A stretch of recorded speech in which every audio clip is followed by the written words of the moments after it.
Así que bueno, también le damos la bienvenida a las personas que nos visitan por primera vez y decimos a la 1, a las 2 y a las 3, bienvenidos. Así que gracias por su compañía el día de hoy. Hoy tenemos una pregunta para cada uno de nosotros. ¿Es posible vivir en santidad en el mundo de hoy? Sabemos que estamos bombardeados por todo lado, ¿no es cierto? Hay tentaciones habidas y por haber. Se abre el teléfono, la computadora, cualquier lado en internet. Usted tiene acceso a todo lo que usted quiere y a lo que no quiere también, porque le mandan los cookies ahí a cada rato para que usted pueda ver incluso lo que no quiere ver. Así que vivimos en un mundo donde la santidad quizás no es algo que se está buscando, sino que se vive en una sociedad hedonista. Esto quiere decir que busca su placer propio. Así que, ¿cómo se puede vivir en santidad en una sociedad de ese estilo? El apóstol Pedro, él escribió sobre este tema, sobre el tema de la santidad y cómo la iglesia o los cristianos pueden mantenerse en santidad en un mundo convulso. Primeramente, Pedro escribió esta carta alrededor de los años 60 después de Cristo a una comunidad romana, a las 5 provincias del Imperio Romano de su época. Es lo que hoy conocemos como Turquía, aproximadamente esa región fue donde el apóstol Pedro escribió esta carta para esos cristianos que estaban dispersos por todo el Imperio Romano. Y el apóstol Pedro tenía un concepto muy alto de estos cristianos, de estos primeros creyentes, que yo creo que es un concepto válido para los cristianos de hoy, aquellos cristianos que tienen una fe genuina, que aman al Señor y que quieren seguirlo a Él. Y el concepto que tenía Pedro de ellos era que eran un pueblo santo, un pueblo elegido por Dios. Así que hoy también nosotros podemos decir que somos ese pueblo santo de Dios, ese pueblo también elegido por Dios. Y muchas veces nos asustamos y no queremos aceptar el término de santos, porque cuando una persona dice que es santa, lo primero que hacen es decir, ay, ni que fuera San Gabriel, ¿verdad? Nada más le falta una aureola y alas para que parezca un ángel. El concepto de santidad es diferente al concepto de santidad de Dios. La santidad de Dios es perfecta. La santidad de Dios nadie la puede tener, solamente Él, es absoluta.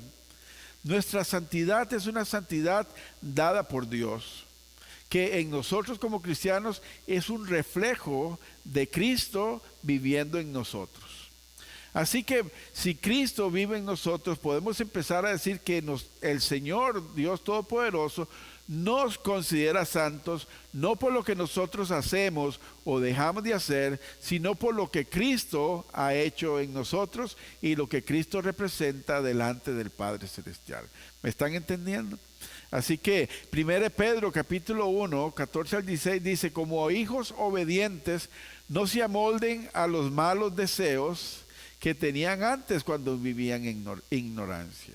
O sea que vivir en santidad también implica que nosotros tomamos ciertas decisiones para dejar atrás todo aquello que no agrada a Dios ahora que nosotros le conocemos.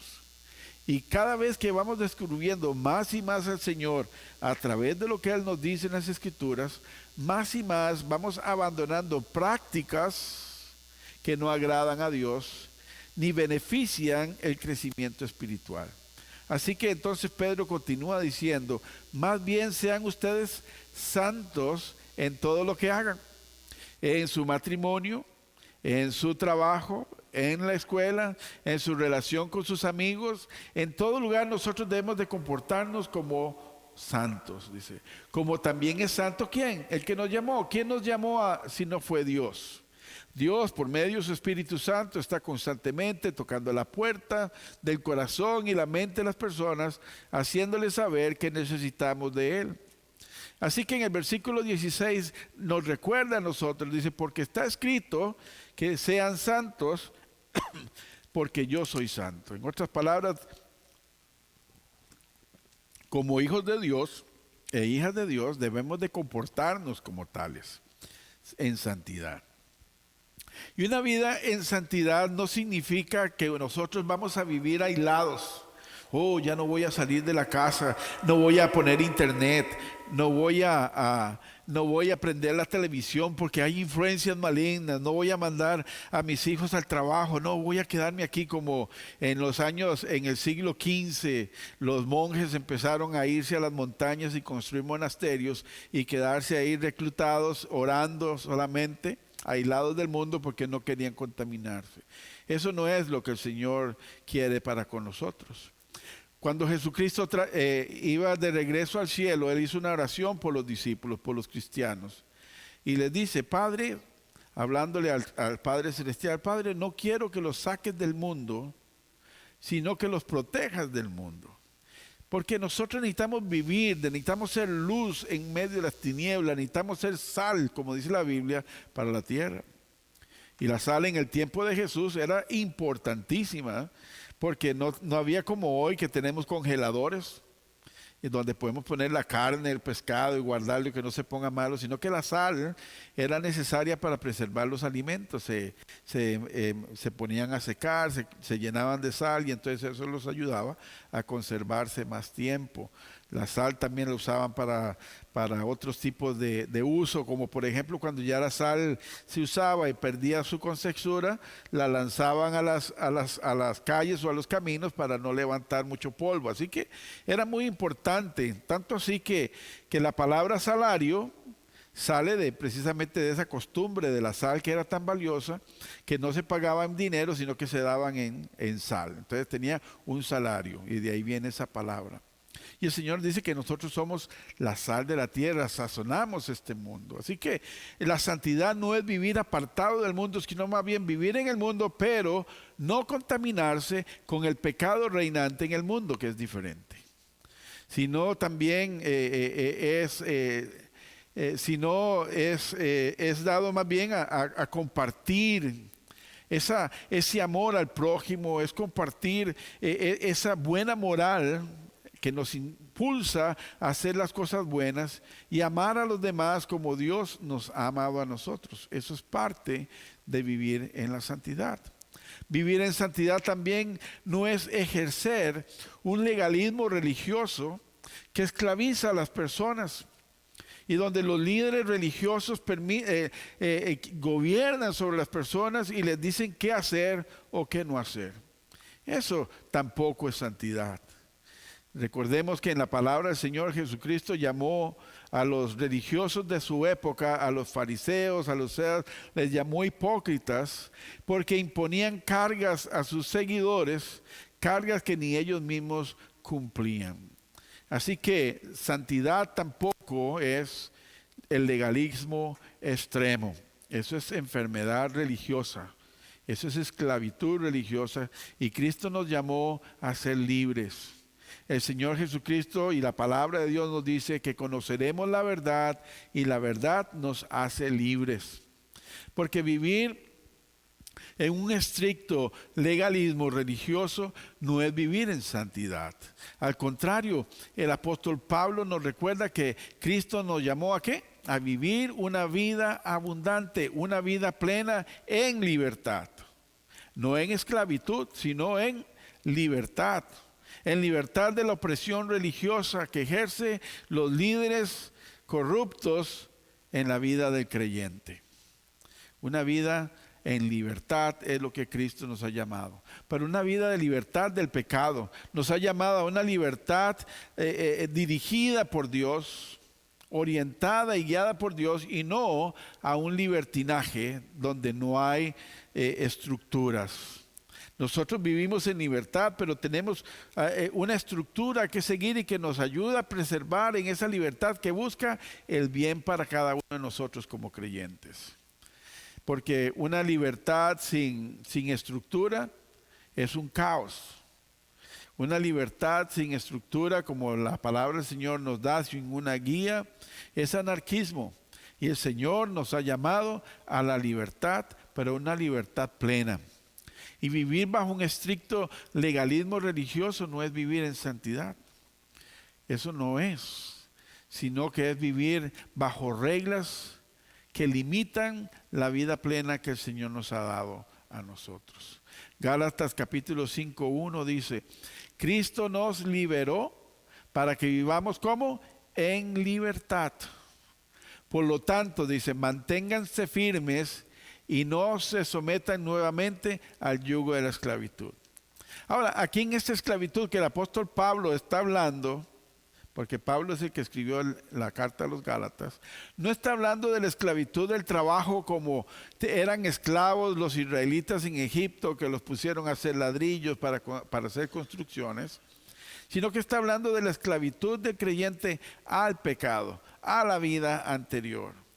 El Señor no nos llamó para que tengamos un yugo que nos impide ser libres, como el yugo de la religión, el yugo del pecado, el yugo de la opresión, sino que nos ha llamado a vivir en libertad, así como Dios es libre también.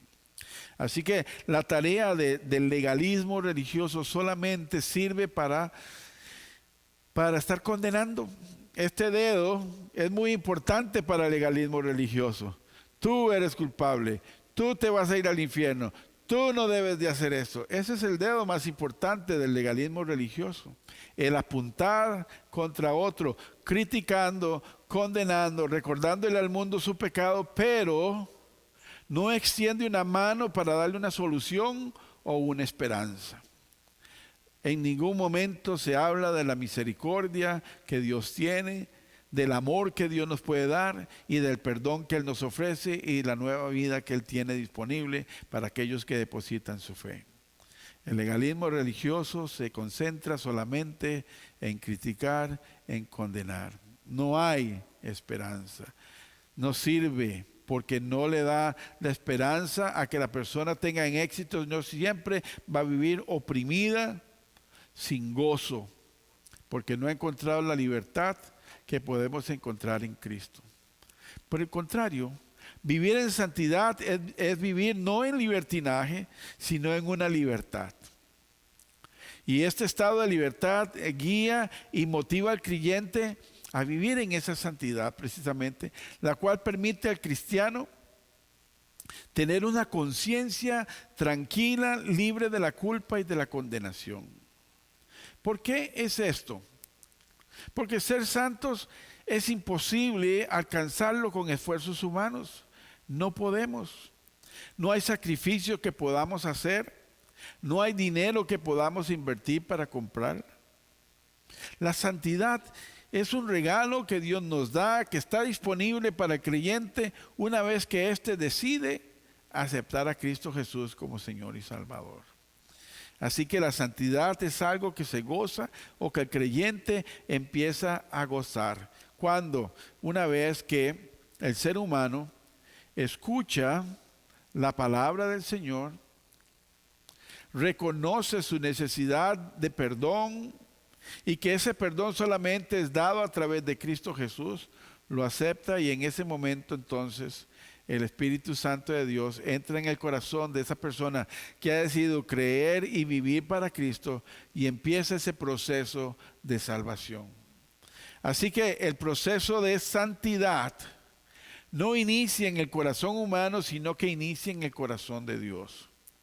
Nosotros como cristianos de herencia hueleyana creemos en la gracia previniente de Dios y es ese llamado que Dios le hace a toda persona que necesita volver al Padre Celestial, que Dios quiere darle una vida nueva, que Dios quiere darle perdón. Y entonces cuando la persona escucha a ese Espíritu Santo hablándole y le dice que sí, lo que está haciendo es abriendo la puerta del corazón y decirle al Espíritu Santo, ven, entra en mi corazón y limpia de él todo aquello que no sea agradable al Señor. Y ahí es donde entonces empieza el proceso de la santidad. Empieza con Dios, el ser humano lo afirma y el Espíritu Santo lo ejecuta. Porque cuando una persona escucha y obedece ese llamado de Dios, y deposita su fe en Cristo Jesús como el Señor y Salvador de su vida, es en ese momento en que Dios nos ve a nosotros como santos.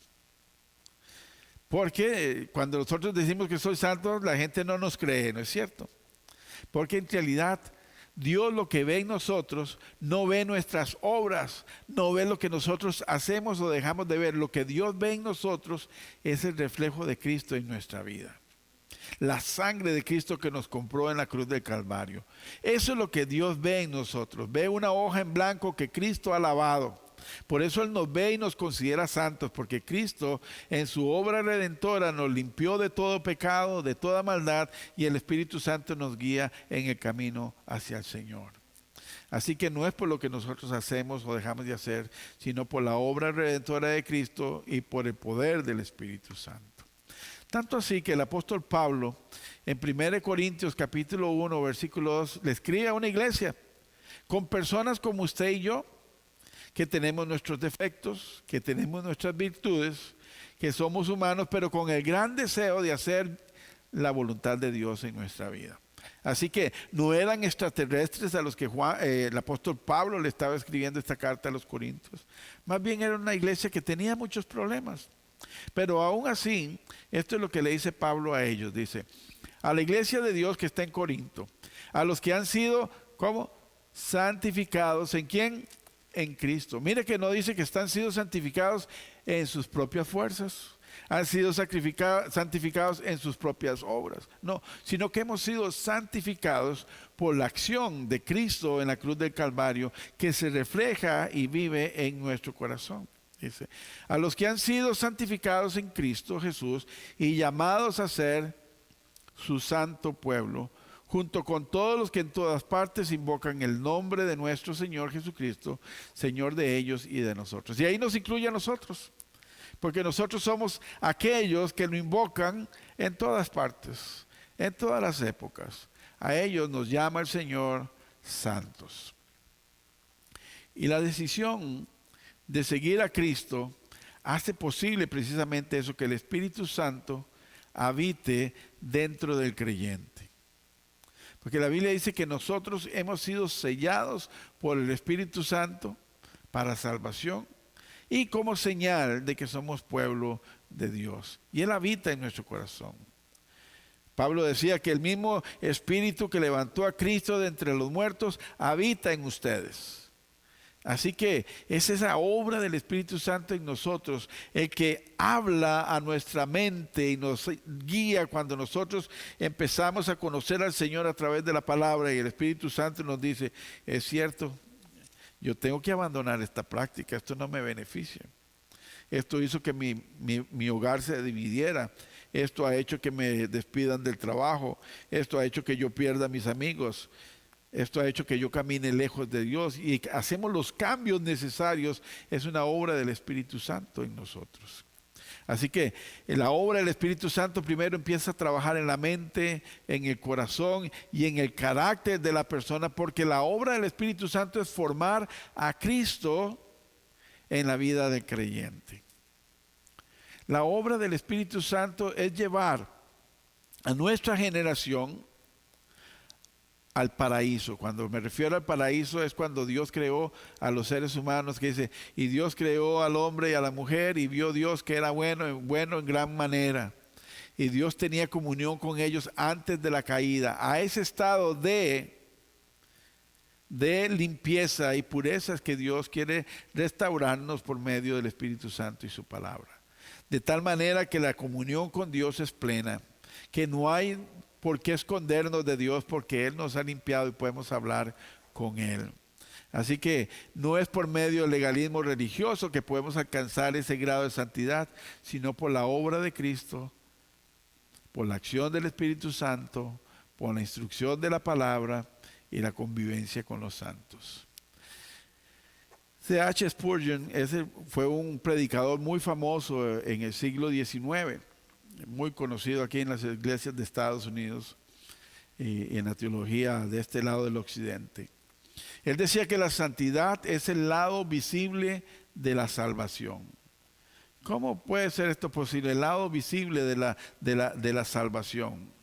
Bueno, precisamente porque la santidad es una señal específica de los cristianos genuinos que se puede medir por los frutos.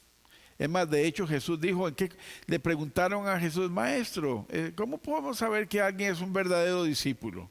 Y él dice, bueno, si obedece mis mandamientos. Y la otra le dijo por los frutos los conocerán. Y dice, no puede haber una fuente de agua salada que dé agua dulce, no puede haber un árbol malo que dé buenos frutos, sino que por los frutos los vamos a conocer.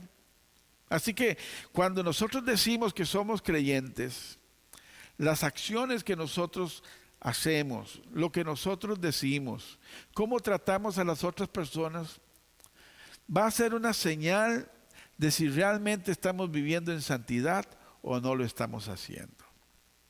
Cuando maltratamos a nuestra esposa, a nuestro esposo, a nuestros hijos, cuando no somos honestos con otras personas y mentimos, no estamos dando muestras de buenos frutos, no estamos dando muestras de santidad en nuestra vida. Por eso, por los frutos nos conocerán. Por eso Spurgeon dice que la santidad es el reflejo de la salvación. Así que recordemos que la santidad del creyente también es un proceso de transformación que nos lleva a formar el carácter de la persona de Cristo en nosotros. Quizás usted conoce como una mariposa, estas tan lindas que vemos así de colores fantásticos, llega a ser una mariposa. Primero es una larva que se hace en gusano, después del gusano se envuelve en un capullo y dentro de ese capullo recibe una transformación dolorosa. Ese gusano se convierte en una materia gelatinosa. Muere el gusano, se convierte dentro de ese capullo. Es una masa gelatinosa que poco a poco se va convirtiendo en una mariposa que rompe el capullo y sale transformada. Bueno, el Espíritu Santo trabaja de una manera similar en nuestra vida. Empieza a transformar esa persona antigua que vivía sin Cristo, sin tomar en cuenta la palabra de Dios y su voluntad, y poco a poco empieza a morir esa vieja persona y empieza a resurgir un nuevo creyente, una nueva persona santificada por el poder de Dios, que ha abandonado la vida anterior para vivir en una vida nueva en santidad en Cristo Jesús, donde Cristo es el reflejo de Él en nuestro corazón. 1 Corintios 3, del 17 al 20 dice esto: ahora bien, el Señor es el Espíritu, y donde está el Espíritu del Señor hay ¿qué? Libertad. No ataduras al pasado, no ataduras al libertinaje, no ataduras a la religión, no ataduras al legalismo religioso, sino que hay libertad. Y sigue diciendo, así todos nosotros que con el rostro descubierto reflejamos como en un espejo la gloria del Señor. Y esto está tomando un simbolismo de lo que le sucedió a Moisés en el monte Sinaí.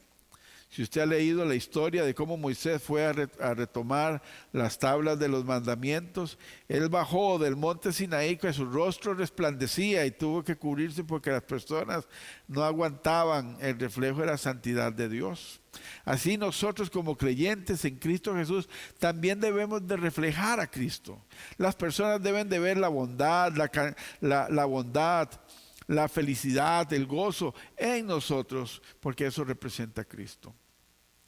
Nosotros somos transformados a semejanza con más gloria por acción del Señor en el Espíritu Santo. Esto no lo digo yo, sino que lo dice la palabra del Señor por medio del apóstol Pablo. Somos transformados por medio de la acción del Espíritu Santo para ser cada vez más semejantes a Cristo. Así que el proceso de la santificación también implica una decisión del creyente de alejarse de la manera de vivir del mundo sin Dios y buscar y anhelar la piedad. En lugar de contaminarse, buscar al Señor. En el Antiguo Testamento el Señor dice que ellos se conviertan a ti y no tú a ellos. En otras palabras, que nosotros reflejemos a Cristo de tal manera que el mundo busque a Cristo en lugar de que el creyente se amolde al mundo sin Dios. Así que ese proceso de santidad, recuerde, empieza con Dios, Pero el creyente necesita darle el permiso al Espíritu Santo que entre en su corazón para que inicie ese proceso de limpieza en nuestra vida, de perfección, perfeccionándonos a nosotros. Así que la santidad en el creyente requiere una transformación interna primero. La religión y el legalismo se encarga de cambiar primero por fuera y no por dentro. Ay, no use el pelo largo, use el pelo corto. No se ponga maquillaje o póngase maquillaje.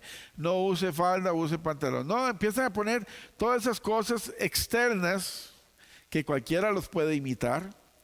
De hecho, Jesucristo le dijo a los líderes religiosos de su época, los llamó tumbas blancas, que por fuera se miraban muy lindos, pero por dentro solo había pudredumbre. Así que la santidad verdadera no empieza de afuera hacia adentro, sino que más bien de adentro hacia afuera. Es ahí como empieza a trabajar el Señor. Cuando empieza a cambiar nuestro corazón, nuestra mente, empiezan a cambiar nuestras acciones. Y todo lo demás en nuestra vida cambia, porque queremos cada vez más agradar al Señor. Porque hay un cambio de la manera de pensar que produce un cambio en la manera de actuar, acorde con lo que Dios espera de un creyente. Así que los frutos del Espíritu Santo son una forma, es una evidencia de que el poder santificador del Espíritu Santo está trabajando en nosotros a través de la palabra de Dios, a través de la comunidad de los santos, en la vida del creyente. Y Pablo también hizo una lista de estos frutos del Espíritu, que la mayoría de nuestros niños en la escuela dominical los conocen. Dice, en cambio, el fruto del Espíritu es amor. Esta palabra cambia muchas cosas. Porque si antes la persona vivía con odio y con rencor, y ahora la vemos que es una persona que ama al prójimo, decimos, está cambiando. Está siendo transformada, purificada y santificada en el Señor. Alegría. Hay personas que no gozan de alegría, sino siempre están amargos, están enojados. Y cuando empieza a transformarse y se convierte en una persona que disfruta cada momento de su vida, decimos, el Señor está transformando ese corazón. Amabilidad, bondad, fidelidad, humildad, dominio propio. Dice, no hay ley que condene estas cosas. Esa es la transformación que hace el Espíritu Santo. Esa es la santidad que Dios requiere del creyente. Así que, ¿cuál debe ser el camino o la ruta para que nosotros alcancemos la santidad de Dios? Esa santidad progresiva de Dios. Bueno, el profeta Isaías, hablando sobre la alegría de los redimidos, hablando del pueblo de Israel cuando iba a ser libre del cautiverio, él escribió esto, pero yo creo que también es apropiado para nosotros que hemos sido redimidos, también libres de la opresión del pecado, de la opresión de la religiosidad, y nos ha traído a la libertad en Cristo. Así que en Isaías 35:8, él habla sobre una ruta de santidad. Y cómo solamente los que deciden seguir a Dios y ponerlo en su vida pueden caminar por este camino. Y tiene que ser así. Porque una persona que no cree en Dios, una persona que no piensa que Dios existe y que vive su vida a su manera, jamás va a considerar a Dios o considerar caminar en santidad. Isaías 35:8 dice, habrá allí una calzada es un camino, y será llamado camino de santidad.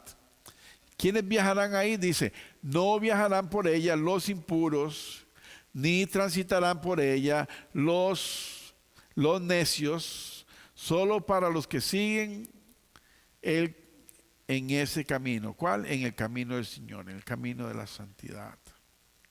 Así que el proceso de la santidad inicia con Dios. Para que esto se concrete, es necesaria nuestra respuesta positiva a ese llamado de Dios. La persona está dispuesta a escuchar la voz, a obedecerla, a ponerla en práctica y renunciando a todo lo que es contrario a la voluntad de Dios.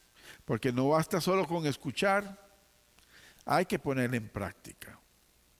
Santiago decía que el que escucha la palabra de Dios pero no la pone en práctica es como el que se ve en el espejo y después de que deja de verse en el espejo se olvida de lo que vio ahí. Así que no basta solo con escuchar, sino que hay que poner en práctica lo que el Señor nos pide a nosotros. Y para que esto sea posible se necesita la fuerza y la fortaleza que solamente el Espíritu Santo a través de Cristo Jesús como centro en nuestra vida puede realizarse en la vida del creyente. No hay fórmulas mágicas, no hay esas fórmulas que el pastor ore por mí para vivir en santidad, eso no existe.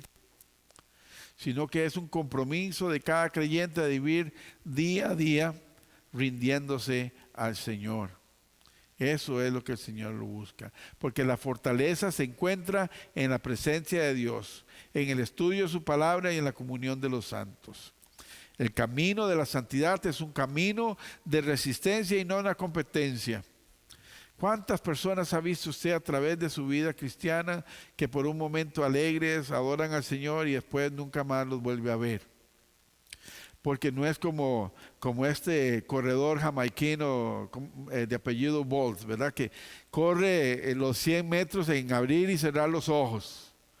No, es como una maratón de resistencia, donde uno va ahí despacio, donde otros se quedan en el camino, pero usted sigue constantemente caminando en el Señor, con la fortaleza que solo Cristo le puede dar a través de su Espíritu Santo.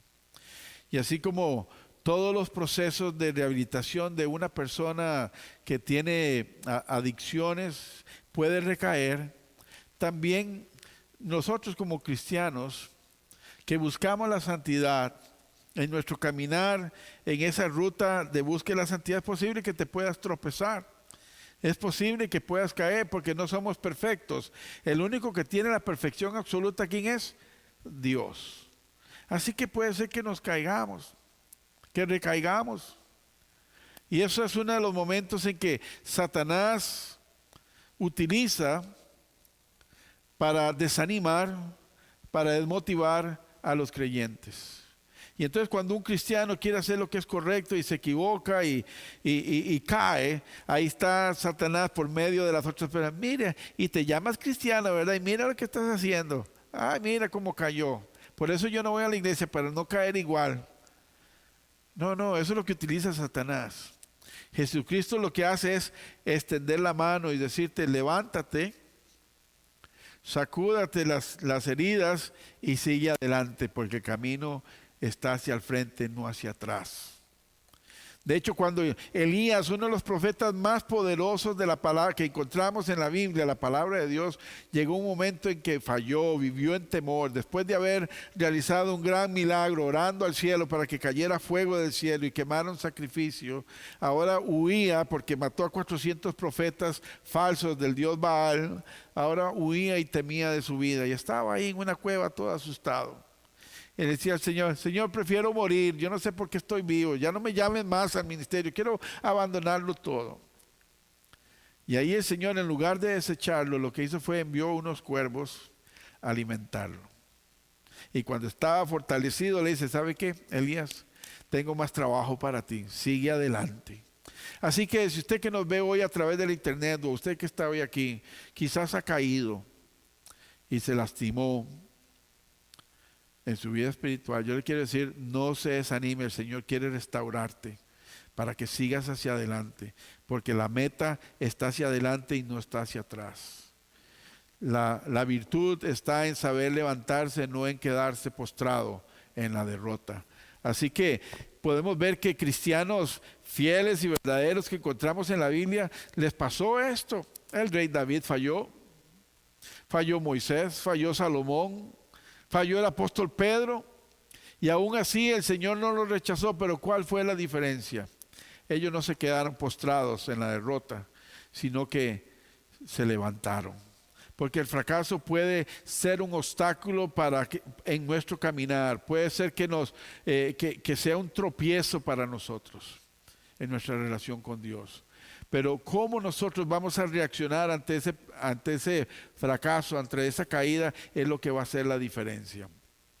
Porque el apóstol Pedro nos da a nosotros una lección. Después de negar al Señor Jesucristo, no una vez, sino ¿cuántas? 3 veces.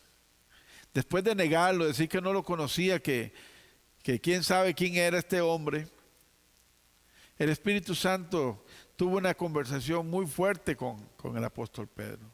Tanto así que llegó a una convicción de que necesitaba arrepentirse y pedirle perdón al Señor. Y lo hizo. Y su amor a Dios y su necesidad de seguir con el Señor, Jesucristo lo entendió. El Señor le perdonó y no solamente lo perdonó, sino que dice, cuida de mis ovejas, apacienta mis ovejas. El trabajo aquí aún no ha terminado. Así que el Señor nos llama a nosotros que no tengas miedo si has caído, levántate. El Señor quiere restaurarte. Y el apóstol Pablo también entendió esto. Y en momentos de debilidad él oraba al Señor y es cuando el Señor lo respaldaba y lo fortalecía. Tanto así que dice que el Señor entonces, él decía, yo me gozo en mi debilidad para que el Señor se haga fuerte. Porque el Señor me da la victoria. Según de Corintios 12:9 dice, bástate de mi gracia, le dijo el Señor a Pablo cuando le pidió que le quitara un aguijón de la carne, un tormento que él estaba teniendo. Él dice, te basta mi gracia, pues mi poder se perfecciona en la debilidad. No somos supermanes de la fe, somos dependientes de Dios, dependientes de su Espíritu Santo. Por eso el Señor dice, mi poder se perfecciona en tu debilidad. Por lo tanto, dice, gustosamente presumiré más de mis debilidades para que permanezca sobre mí el poder de Cristo. Eso quiere decir reconocer cada día que necesitamos más y más del Señor. Porque la tarea de Satanás, como dije hace un rato, es la de desanimar al creyente, de dejarlo tendido en la lona. Pero la tarea del Espíritu Santo es restaurar, guiar, enseñar, instruir y corregir. Y cuando eso hace, entonces el carácter de Cristo se forma en el creyente. Así que no desmayemos, sigamos en el camino de la santidad sin la cual nadie podrá ver al Señor. Así que la obra del Espíritu Santo se hace posible esta transformación de nuestro ser interior, dando como resultado un cambio en nuestra vida, que es visible en nuestro comportamiento que nos lleva hacia la santidad. Así que la respuesta a nuestra pregunta inicial, ¿es posible vivir en santidad? La respuesta es, sí se puede, pero esto no es posible sin la ayuda del Espíritu Santo. Esto no es posible sin la guía de la palabra de Dios. Esto no es posible sin la fortaleza que encontramos en la comunidad de los santos, que es la iglesia local. Así que aquí es donde cada creyente, en la iglesia local, donde cada creyente se fortalece, donde cada creyente se instruye, donde cada creyente recibe la fortaleza y la fe para seguir con determinación agradando al Señor. Así que sigamos adelante, la meta está muy cerca. Recuerde que es una maratón, no es una carrera de resistencia, la meta está cerca. ¿Y cuál es esa meta? Que Cristo viene pronto. Viene por su iglesia y necesitamos estar preparados. ¿Cómo? Viviendo, agradando al Señor. Amén. Así que vamos a orar y darle gracias al Señor. Padre amado, te damos gracias por tu palabra, por recordarnos, Señor, que necesitamos continuar dependiendo de ti. Señor, en esta tarde yo estoy seguro que hay personas que quieren retomar el camino de la santidad, quieren volver a ti, Señor. Yo te pido que en estos momentos puedas escuchar sus oraciones, poner tu mano poderosa sobre ellos y caminar con ellos el resto de la jornada espiritual que les falta. Gracias, Señor, por tu palabra, por tu Espíritu Santo y por la iglesia. Gracias por hacernos tus hijos, en el nombre de Cristo Jesús nuestro Señor. Amén. Amén.